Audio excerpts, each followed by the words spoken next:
So Srila Prabhupada's purport is about 3 pages. I thought I would read half of that and then discuss a little bit and then read the other half, break it up. Purport.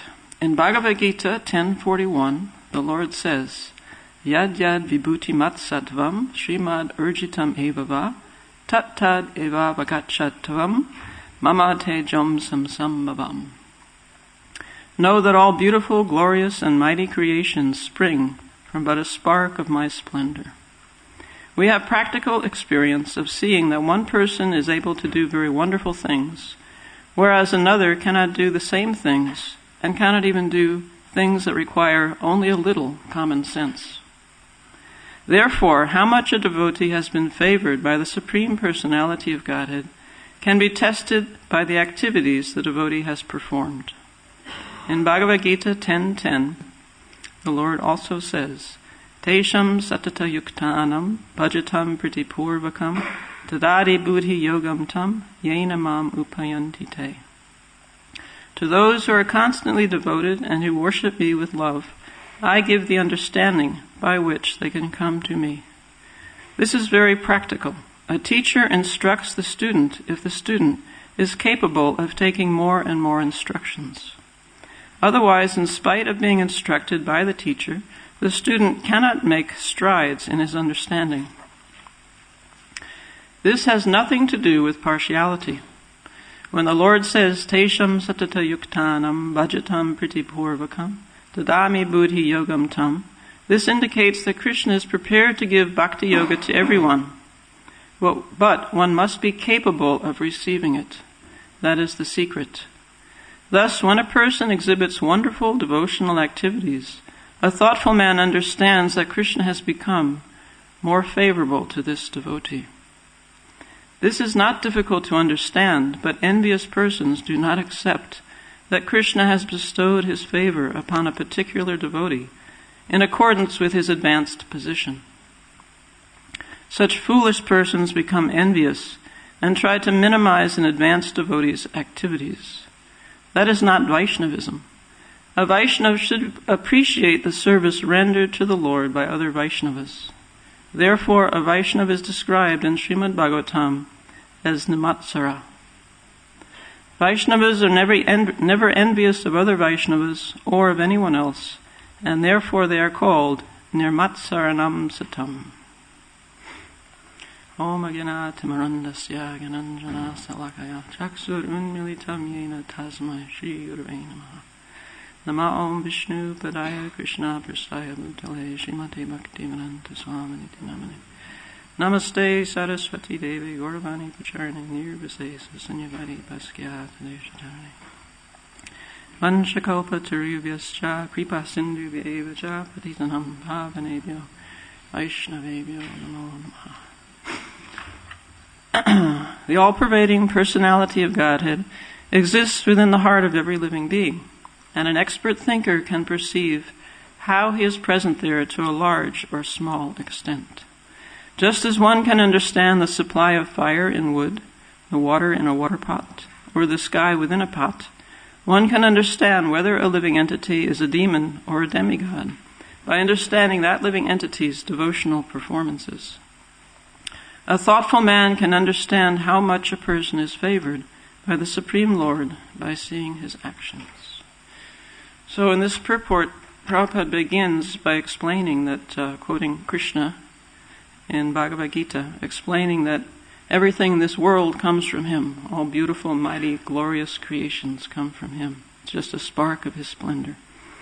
And then he also explains in Bhagavad Gita, prior to this verse, which is in the 10th chapter, that he is the intelligence of the intelligent and the strength of the strong, that he has ability in man. Later on, he describes that he is also the source of remembrance and forgetfulness. All these things are coming from him. And he also explains that those who are devoted and worship him with love, to them he gives the understanding by which they can come to him. So, in this way, it's very clear that the Lord is not partial. He's reciprocating with his devotees and reciprocating with non-devotees as well. But Prabhupada comes to this point of envy, that one may see a devotee has made great strides, has done tremendous service, And thinking that the Lord is partial, one becomes envious. Srila Bhaktivinoda Thakur, in some of his songs and works, he takes the position of a conditioned soul. And from that position he says, when I see that someone else is happy, I become unhappy. And when I see that others are unhappy, then I become happy. This is the position of envy. So it's a very unfortunate position, and it's one of the conditions of being a conditioned soul. One is subjected to lust, anger, greed, madness, illusion, and this envy. It's a very unfortunate condition. And Prabhupada is trying to help us overcome this, to get rid of this unfortunate emotion in our hearts. So one way to understand this is the example from Lord Chaitanya Mahaprabhu's instructions to Rupa Goswami, where he explains that the living entity, which is us, the spirit soul, is wandering throughout this Brahmanda, from one planet to another, higher planets, lower planets, middle planets. And eventually, by the great mercy of the Lord, one gets the seed of devotion, the Bhakti Lata Bij. The seed of devotion is planted in the heart of the conditioned soul by the mercy of the spiritual master. So, this is the most valuable of all seeds, and one is enjoined to nurture that seed with water, and that water is Shravanam Kirtanam, hearing and chanting about the glories of the Supreme Personality of Godhead.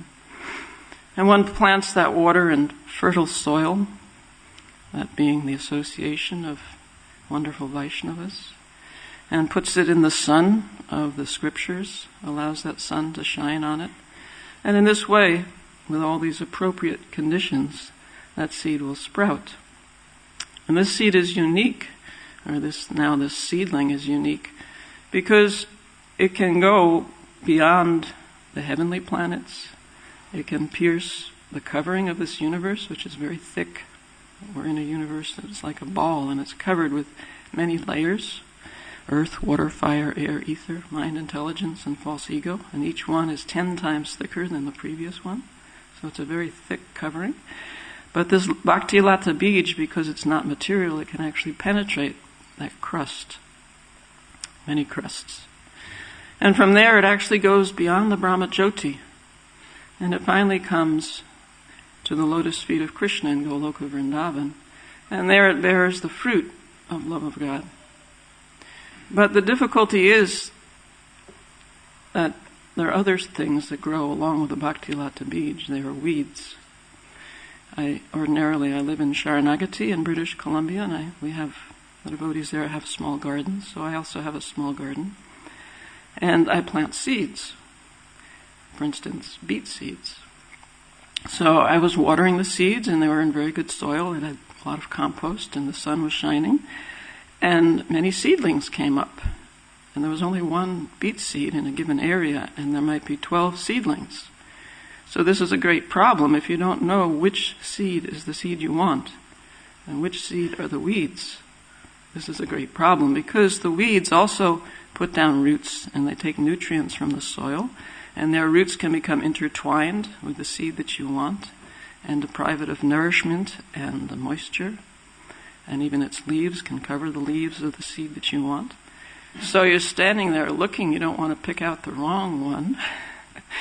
You don't want to pick out the beet, but you don't want to let all the weeds grow, so it's a quandary.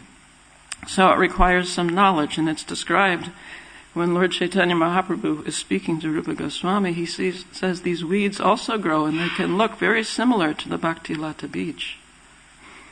You can confuse them. So it takes great knowledge, because you want to weed. It's essential to weed, but you don't want to harm the Bhakti Lata Bij. So, what are those weeds in this analogy? There are the weeds of desiring to break the regulative principles. There are the weeds of duplicitousness, not being straightforward in one's dealings. There's the weed, the very big weed of desiring name and fame and fortune as a result of doing devotional service. We want people to know that I am the best, whatever I am. manager or book distributor or singer or writer. So these are weeds. And there's also the weed called jivahimsa, which has two meanings. One is to do harm to other living entities, and the other meaning is to be envious of other living entities, which is what's being discussed by Prabhupada in this purport. So this is a weed that can choke the growth of the Bhakti Lata Bij. And it's imperative on every Vaishnava to identify that weed and to pull it out. In Sharanagati, when we finally decided which are the weeds, we pull them out. And because it's very quiet there, we're very far from highways and everything, you can hear this tiny little ripping noise as the roots separate from the soil. And then the gardener feels great satisfaction, because that weed will not be returning. If you pull it out and break it so the roots are still in the earth, then it's just a matter of time before it grows again. But if you get the roots out too, then at least that weed will not return. Other weeds will, but that weed is gone. So you lie it down in the sun, and the roots wither up, and it's finished. So similarly, the sun of this knowledge, and the sun of chanting Hare Krishna amongst devotees, can help us pull out this weed of envy and let it wither up for good, which would be a tremendous accomplishment in devotional life. There's also a wonderful pastime regarding this in the Chaitanya Charitamrita. That Lord Chaitanya Mahaprabhu, when he was just 24, he accepted the renounced order, and he went to Jagannath Puri. And the first person that he met there was a great impersonalist named Sarvabhauma Bhattacharya. And Lord Chaitanya and Sarvabhauma Bhattacharya had a very lengthy philosophical discussion, at the end of which Sarvabhauma Bhattacharya realized the truth and beauty of Krishna consciousness and became a devotee of Lord Chaitanya Mahaprabhu. As a sannyasi, this was Lord Chaitanya's first great victory in his preaching mission. So it turns out that Sarvabhauma Bhattacharya and his wife were both excellent cooks. And they decided to invite Lord Chaitanya Mahaprabhu for prasadam. So they cooked many, many varieties of dishes in great quantity and invited the Lord, who sat, and he was used to taking very simple. He preferred to take very simple, but to give pleasure to his devotees, he accepted their offering of love. And it so happens that Sarvabhauma Bhattacharya and his wife had one daughter named Sati, who was married to an aristocratic Brahmin who was actually unqualified to be a Brahmin in some ways. And to keep this person out, his name was Amoga, Sarvabhauma Bhattacharya stood at the door of the room where Lord Chaitanya was taking prasadam, and he had a stick in his hand, just to keep Amoga out. But in the process of serving the Lord prasadam, he became a little bit negligent, and Amoga came to the door, and he saw what was going on. And Amoga said, just see, this is supposed to be a renounced person, this Lord Chaitanya, and he's eating enough for 10 or 12 men. And he couldn't say more than that because Sarvabhauma grabbed his stick and started chasing Amoga, ready to beat him up. But Amoga was a young man and Sarvabhauma was elderly, so he couldn't catch him. And Sarvabhauma Bhattacharya came back feeling great remorse. He said to Lord Chaitanya, I invited you to my home just to have you insulted. And Lord Chaitanya dismissed it. He said, what Amoga said is true. I am eating enough for 10 to 12 men. You shouldn't criticize your son-in-law in this way. But both Sarvabhauma Bhattacharya and his wife felt very unhappy about what had happened. And his wife actually said, may my daughter Sati become a widow. She wanted Amoga to perish for his offense to Lord Chaitanya Mahaprabhu. But Lord Chaitanya went back to his quarters, and Amoga went to his home. And that very night, Amoga contracted cholera, which is a deadly disease. And Sarvabhauma Bhattacharya and his wife felt that this was proper reciprocation for his offense. But Lord Chaitanya Mahaprabhu, when he heard about that the next morning, he went to Amoga's home, and Amoga was lying on what would have been his deathbed. Cholera is such a terrible disease. And Lord Chaitanya Mahaprabhu put his hand on Amoga's chest, and he said, the heart of a Brahmin is a very clean place by nature, because the Supreme Personality of Godhead as Paramatma resides there.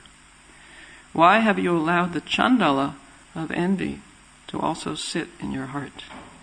You know, the Chandala is the lowest of all personalities in the Vedic tradition. Lower than the Sudra is the Mleccha, and lower than the Mleccha is the Chandala, the very lowest. So Lord Chaitanya says, why have you allowed this Chandala of jealousy to sit in your heart? You have made it contaminated. You have contaminated your heart, which should be a very pure place.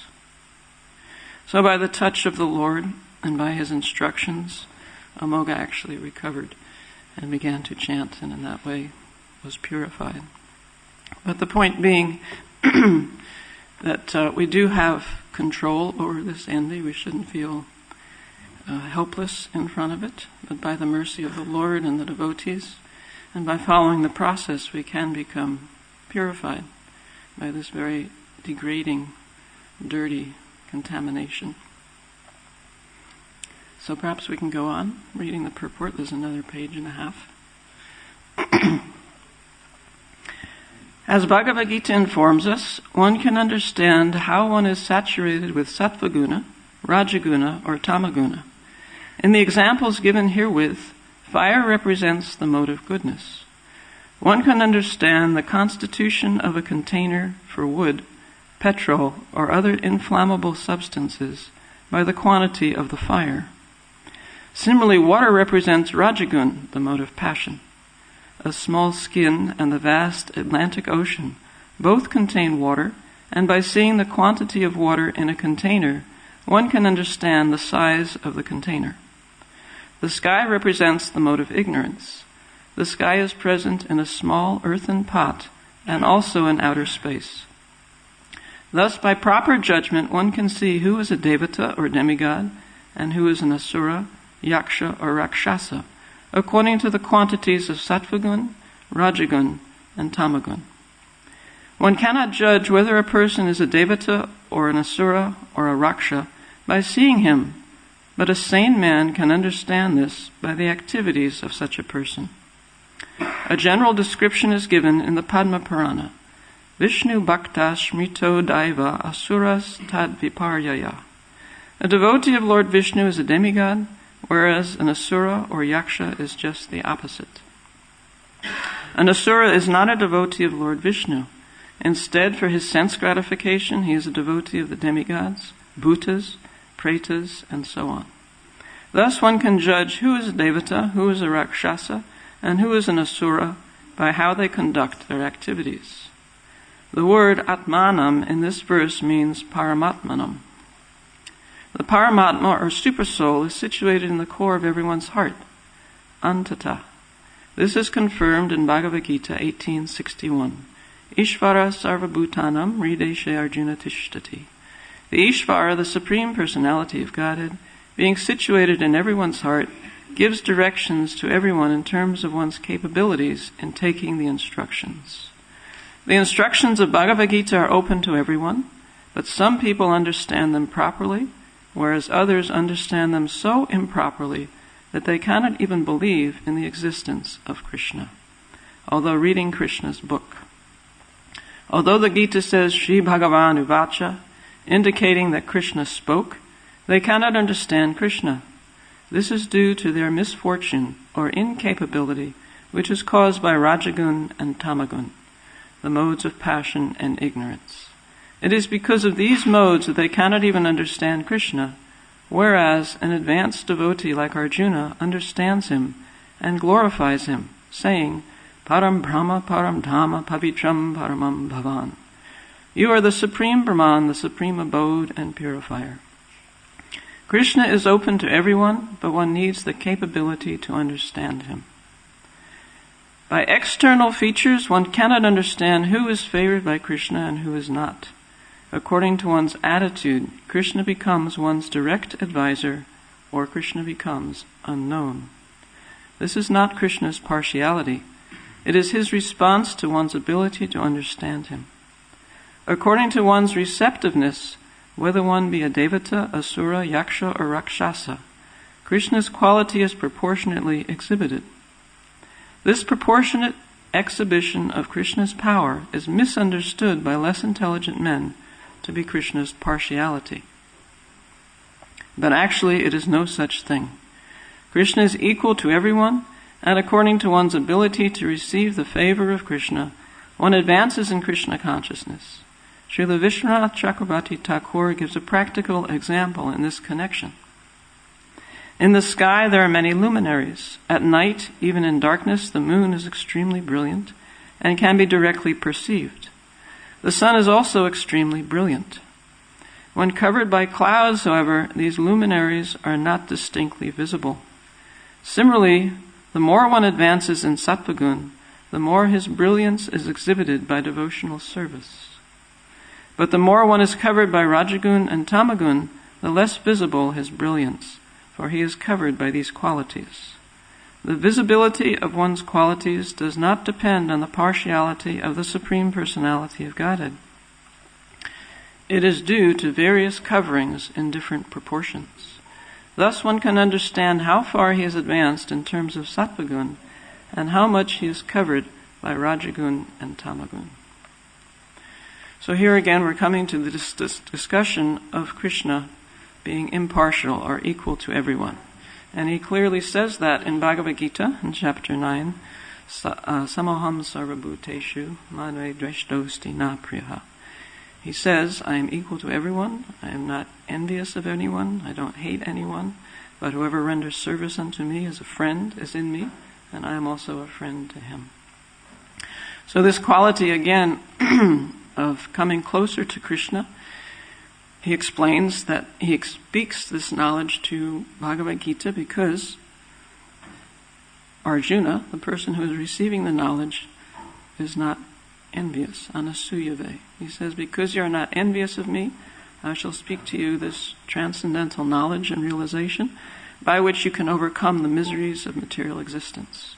So this very quality of envy that Prabhupada brought up earlier makes one incapable of coming closer to the Lord. And Prabhupada also mentions this nirmatsaranam satam, that to hear Srimad Bhagavatam one also must have this qualification of being free from envy.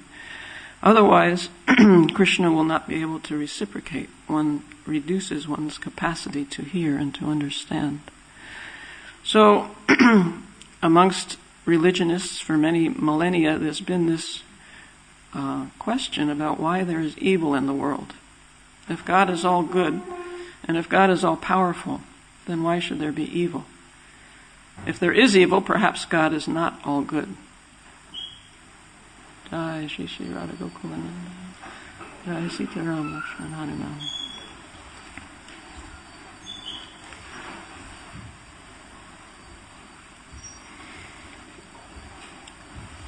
So the presence of evil is a great question for the minds of many religionists. That on the one hand, there's evil in the world, so does that mean that God is not all good? Or if he is all good, and he can't stop the evil, perhaps he's not all powerful. They say God is almighty, but perhaps he's not almighty because there's evil and he's all good, so how is this possible? So it's a very similar question to the one raised in this chapter about Krishna's apparent partiality, and if he is impartial. But we can understand that this material world is arranged by Krishna under the direction of this law of karma, which is an impartial law. Just like now we're all seated here, held to the floor by the law of gravity, which is impartial. You may be aware of the law of gravity, of the presence of gravity, or you may be unaware of gravity, but either way, it holds us to the floor. So similarly, the law of karma is Krishna's law that controls living entities, and whether we are aware of it or not, it's still active on us. So originally, we were Krishna conscious, but desiring to enjoy and control separately from Krishna, that became a big problem, because the position of the Supreme Controller and the Supreme Enjoyer is taken forever by Krishna. So those souls who want to enjoy and control separate from him are given a playground where they can think they're the controllers and enjoyers. They can imagine these things, but it's not actually the fact. And that playground is this material world. So we come here, try to be independent from Krishna, And we're subject to this law of karma, whereby we transmigrate through bodies, one after another, 8,400,000 different species of life. The soul goes from one to the other, to the other, to the other. And finally, when we come to this human form, then there's this idea of that we're responsible for our activities. Karma is defined as actions that pertain to the development of these material bodies. So in this human form, what we do has a direct effect on what happens to us in the future. It's an inevitable law. So when a child is born and has some terrible defect and the parents are crying, just an innocent child, how could this happen? Without this knowledge of the soul and transmigration, it's a great mystery how such a thing could happen.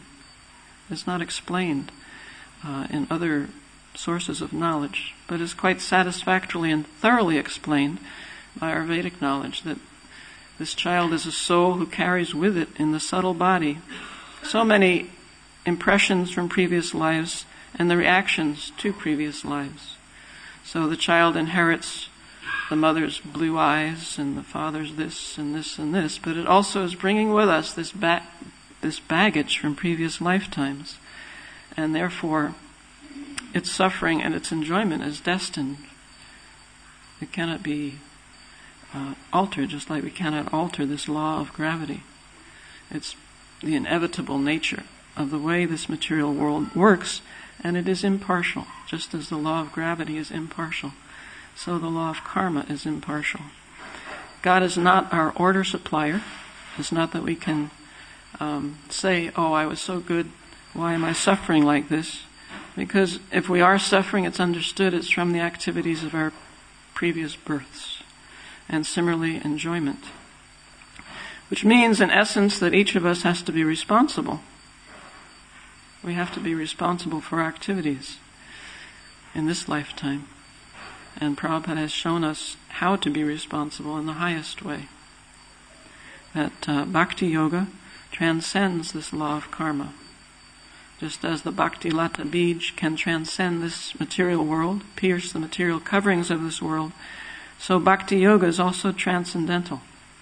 And we can eradicate karma, but also the devotee understands that whatever happens to me, it is Krishna's mercy upon me. Tate nukampam susamikshamano. That Krishna is minimizing the reaction. And that whatever happens, I take it as Krishna's mercy upon me, whether it's apparently good or apparently bad. It's all good, in the sense that the devotee takes it as coming from the Supreme Lord for purification. So it's a concept that is essential to understand, to see how Krishna is impartial. And even when we come to the point of Krishna consciousness, again, the Lord is still impartial. He reciprocates according to the love that we give to Him. Just like, for example, King Kamsa, he heard that Krishna was the 8th child of Devaki, was destined to kill him. And he made all sorts of attempts to kill Krishna by sending demons to Vrindavan. And eventually he hatched this plan that he would invite Krishna and Balaram to come to Mathura and be involved in a wrestling match. And although they were boys, the wrestlers they were supposed to fight were mature men, powerful men. But Krishna and Balaram agreed, and so this arena where the wrestling match would be held was full of different sorts of personalities. And when Krishna entered that arena, everyone saw him differently. King Kamsa was there, and when Krishna came in, he saw death personified, because he wanted to kill Krishna. And some of the young women were there, and they saw when Krishna came, Cupid personified, the same personality, because they loved Krishna. The Vrishnis were there, and when they saw the Lord, they saw him as the most worshipable of all deities. And when the cowherd men saw him, they felt he was a very close relative. So in this way, Krishna is reciprocating. Each person is seeing him differently according to that own person's mentality. So similarly with ourselves, if we approach Krishna with love and devotion, he will reciprocate. If we always want to be with him, he will always be with us, if we become qualified in that way. So this is the desire of the devotee. And we're very fortunate to be on this path and try in this way. I thought since today is the anniversary, we think anyway, it's the anniversary of the appearance of Jesus Christ, we could say a few words about Jesus Christ. What Prabhupada said, he said that he is our guru. Jesus Christ is our guru, that he preached God consciousness selflessly. And the misfortune was, at that time, the people were so unappreciative, the people he was preaching to, that they crucified him. That shows the mentality of that time. So it's very unfortunate that he had to preach to such unappreciative, degraded people. But he preached with great effectiveness, and after he left, his followers carried on. At first they were persecuted terribly by the Romans and others, but they remained staunch to the lotus feet of Lord Jesus Christ, and as a result of them following his instructions, Christianity is now spread throughout the world. It's an amazing story. So, but we can learn from it. Every day we sing this beautiful prayer, the last line, Ebeyas Gusuk Tribhuvane, which means, may your fame be spread throughout all the three worlds. We're praying to Srila Prabhupada. So we can't expect that to happen automatically, but we have the blessing that each and every one of us can make an attempt to spread Srila Prabhupada's fame throughout the three worlds.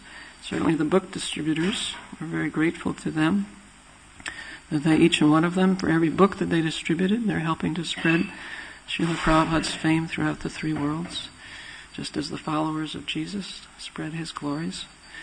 So we're grateful, and we hope this goes on, so that this knowledge will go with Prabhupada. Wherever he goes, he brings this knowledge, and people will benefit and become happy. And certainly in this world today, with soaring disharmony and confusion and pollution and other self-destructive things going on, tremendous cheating, this knowledge is becoming more and more essential, more and more necessary for the human beings. So thank you very much for the book distributors, and thank you for all the devotees. Perhaps if there's a few bits of discussion, we have a few minutes.